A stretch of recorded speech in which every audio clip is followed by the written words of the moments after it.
ಕುಣಿಕೆಯಲ್ಲಿ ಸಿದ್ದರಾಮಯ್ಯನವರು ಸಿಕ್ಕಾಕೊಂಡಿದ್ದಾರೆ. ಅಲ್ಲಿಂದ ಪಾರಾಗೋದಕ್ಕೆ ಪ್ಲಾನ್ ಮಾಡ್ತಾ ಇದ್ದಾರೆ.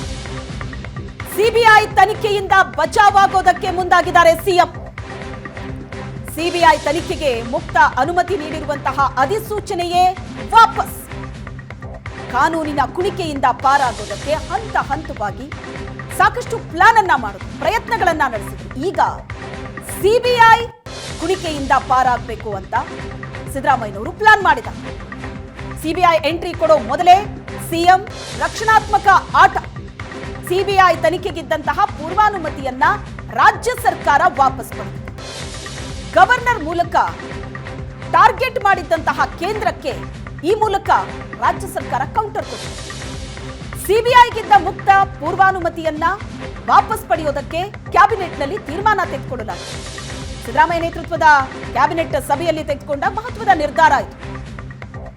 ಒಂದು ವೇಳೆ ಸಿಬಿಐ ತನಿಖೆಯ ಕುಣಿಕೆಯಲ್ಲಿ ಸಿಕ್ಕಾಕೊಂಡ್ರೆ ಅಲ್ಲಿಗೆ ಮುಗಿತು ಅಂತಲೇ ಅರ್ಥ. ಆ ಕಾರಣಕ್ಕಾಗಿ ಅದರಿಂದ ಬಚಾವಾಗೋದಕ್ಕೆ ಸಿಎಂ ಮಾಡಿದಂತ ಪ್ಲಾನ್ ಇದೆ. ಈ ಮೂಲಕ ಕೇಂದ್ರ ಸರ್ಕಾರಕ್ಕೆ ಕೌಂಟರ್ ಕೊಟ್ಟಿದೆ ರಾಜ್ಯ ಸರ್ಕಾರ. ಈ ಬಗ್ಗೆ ಡೀಟೇಲ್ಸ್ ಕೊಡ್ತಾ ಹೋಗ್ತಾರೆ ನಮ್ಮ ಪ್ರತಿನಿಧಿ ಆನಂದ್ ಬೈದಿನ ಮನೆ ಸಂಪರ್ಕದಲ್ಲಿದ್ದಾರೆ. ಆನಂದ್, ಸಿಎಂ ಭಾರಿ ಡಿಫೆನ್ಸಿವ್ ಆಕ್ಟ್ ಮಾಡ್ತಾ ಇರೋಂತ ಕಂಡು ಬರ್ತಾ ಇದೆ. ರಕ್ಷಣಾತ್ಮಕ ಆಟ ಅಂತಾನೆ ಹೇಳಬೇಕು. ಈ ರೀತಿ ಸಿಬಿಐಗೆ ಇದ್ದಂತಹ ಪೂರ್ವಾನುಮತಿಯನ್ನ ವಾಪಸ್ ತೆಗೆದುಕೊಳ್ಳೋದ್ರಿಂದ ಏನಾಗುತ್ತೆ, ಅಂದ್ರೆ ಪೊಲಿಟಿಕಲ್ ಇಂಪ್ಲಿಕೇಶನ್ಸ್ಗಳು ಏನು?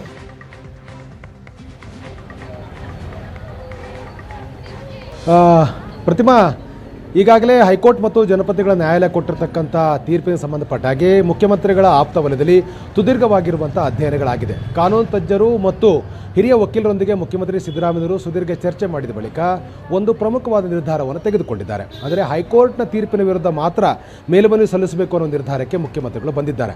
ಆದರೆ ಜನಪ್ರತಿನಿಧಿಗಳ ನ್ಯಾಯಾಲಯದಲ್ಲಿ ಏನು ಕೊಟ್ಟಿರತಕ್ಕಂಥ ತೀರ್ಪಿನಿದೆ, ಇದನ್ನು ಯಾವುದೇ ಕಾರಣಕ್ಕೂ ಪ್ರಶ್ನೆ ಮಾಡಬಾರ್ದು ಅಂತ ಹೇಳಿ ಮುಖ್ಯಮಂತ್ರಿಗಳು ತೀರ್ಮಾನವನ್ನು ತೆಗೆದುಕೊಂಡಿದ್ದಾರೆ. ಯಾಕೆಂತಂದರೆ ಜನಪ್ರತಿನಿಧಿಗಳ ನ್ಯಾಯಾಲಯ ತನಿಖೆಗೆ ಆದೇಶ ಕೊಟ್ಟಿರುವಂಥ ಹಿನ್ನೆಲೆಯಲ್ಲಿ ತನಿಖೆ ಆಗಲಿ ಅಂತಕ್ಕಂಥ ಮುಖ್ಯಮಂತ್ರಿ ಅಭಿಪ್ರಾಯ.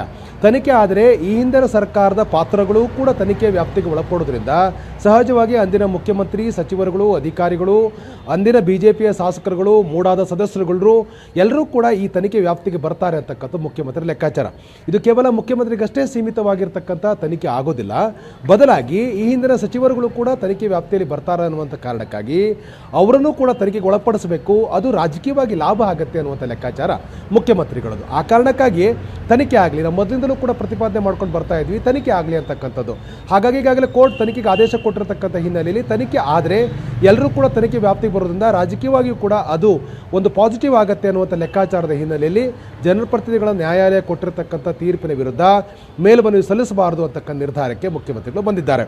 ಇನ್ನು ಹೈಕೋರ್ಟ್ ಕೊಟ್ಟಿರತಕ್ಕಂಥ ತೀರ್ಪಿಗೆ ಸಂಬಂಧಪಟ್ಟ ಹಾಗೆ ಮೇಲ್ಮನವಿ ಸಲ್ಲಿಸಬೇಕು ಅಂತಕ್ಕಂಥದ್ದು ಮುಖ್ಯಮಂತ್ರಿಗಳ ಒಂದು ಲೆಕ್ಕಾಚಾರ. ಯಾಕೆಂತಂದರೆ ಹೈಕೋರ್ಟ್ ತೀರ್ಪಿನಲ್ಲಿ ಬಹಳ ಮುಖ್ಯವಾಗಿ ಪ್ರಕರಣಕ್ಕೆ ಸಂಬಂಧಿಸಿದಂತೆ ಇರ್ತಕ್ಕಂಥ ಅಂಶಗಳನ್ನು ಹೊರತುಪಡಿಸಿ ಹೆಚ್ಚುವರಿ ಕೆಲವು ಪ್ರಮುಖ ವಿಚಾರಗಳನ್ನು ತೀರ್ಪಿನಲ್ಲಿ ಪ್ರಸ್ತಾಪ ಮಾಡಲಾಗಿದೆ ಅಂತಕ್ಕಂಥದ್ದು ಮುಖ್ಯಮಂತ್ರಿಗಳ ಆಪ್ತವಲ್ಲಿರತಕ್ಕಂಥ ವಕೀಲರ ಅಭಿಪ್ರಾಯ. ಅಂದರೆ ಕೇವಲ ಪ್ರಕರಣಕ್ಕೆ ಸಂಬಂಧಪಟ್ಟ ಹಾಗೆ ರಾಜ್ಯಪಾಲರು ಪ್ರಾಸಿಕ್ಯೂಷನ್ಗೆ ಅನುಮತಿ ಕೊಟ್ಟದನ್ನು ಪ್ರಶ್ನಿಸಿ ಸಲ್ಲಿಸಲಾಗಿರ್ತಕ್ಕಂಥ ಅರ್ಜಿಯ ವಿಚಾರಣೆಗಳು ಮುಕ್ತಾಯವಾಗಿ ತೀರ್ಪು ಮಾಡುವಾಗ ಹೆಚ್ಚುವರಿಯಾಗಿ, ಅಂದರೆ ಪ್ರಕರಣಕ್ಕೆ ಸಂಬಂಧಿಸಿದ ವಿಚಾರಗಳಿಗೆ ಹೆಚ್ಚುವರಿಯಾಗಿ ಎಡಿಷನಲ್ ಆಗಿ ಕೆಲವೊಂದಷ್ಟು ವಿಚಾರಗಳನ್ನು ಪ್ರಸ್ತಾಪ ಮಾಡಿದ್ದಾರೆ ಅಂತಕ್ಕಂಥದ್ದು ಈ ವಕೀಲರು. ಅಂದರೆ ಮುಖ್ಯಮಂತ್ರಿಗಳ ಕಾನೂನು ಸಲಹೆಗಾರರಾಗಿರ್ತಕ್ಕಂಥ ಪೊನ್ನಣ್ಣನವರ ಅಭಿಪ್ರಾಯದ ಪ್ರಕಾರ ಈ ಒಂದು ತೀರ್ಪಿನಲ್ಲಿ ಹಲವು ಲೋಪಗಳಿದೆ ಅನ್ನುವಂಥದ್ದು ಅವರ ಅಭಿಪ್ರಾಯ. ಆ ಕಾರಣಕ್ಕಾಗಿ ಈ ಎಲ್ಲ ವಿಚಾರಗಳನ್ನು ಮುಂದಿಟ್ಟುಕೊಂಡು ಮತ್ತೆ ವಿಭಾಗೀಯ ಪೀಠದಲ್ಲಿ ಮೇಲ್ಮನವಿ ಸಲ್ಲಿಸಬೇಕು ಅಂತಕ್ಕಂಥದ್ದು ಮುಖ್ಯಮಂತ್ರಿಗಳ ಆಪ್ತವಲಯದಲ್ಲಿ ಚರ್ಚೆ ಆಗಿದೆ ಮತ್ತು ಈ ಸಂಬಂಧಪಟ್ಟಕ್ಕೆ ನಿರ್ಧಾರ ಕೂಡ ಬರಲಾಗಿದೆ.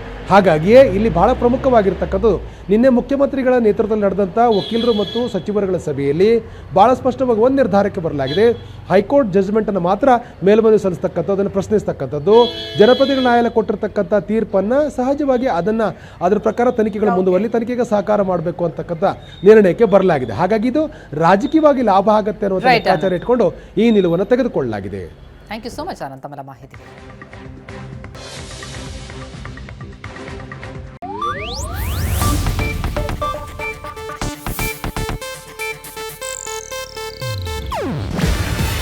ಇದು ಏಷ್ಯಾನೆಟ್ ನ್ಯೂಸ್ ನೆಟ್ವರ್ಕ್ ಪ್ರಸ್ತುತಿ.